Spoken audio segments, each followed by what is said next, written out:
ഗസാത്തെരുവിലെ ചോര കണ്ടേ ഞാനും എഴുതട്ടൊരു കണ്ണീർ കാവ്യം.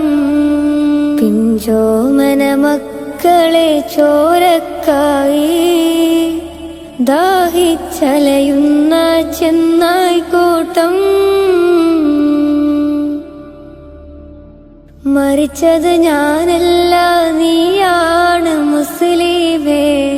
ഫാസിസ തടവറയിൽ അടിമയായി നിൽപ്പോ നീ എന്ന് തീരും ഈ കണ്ണുനീരിൻ മോചനം നേടുകില്ലേ? ഫലസ്തീൻ ചിരിയെന്നത് കാണാക്കിനാവല്ല,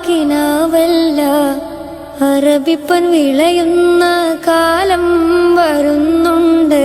തഖ്വ കൊണ്ട് നേടിടുവേ ഫാസിസം കരയുമെന്ന്.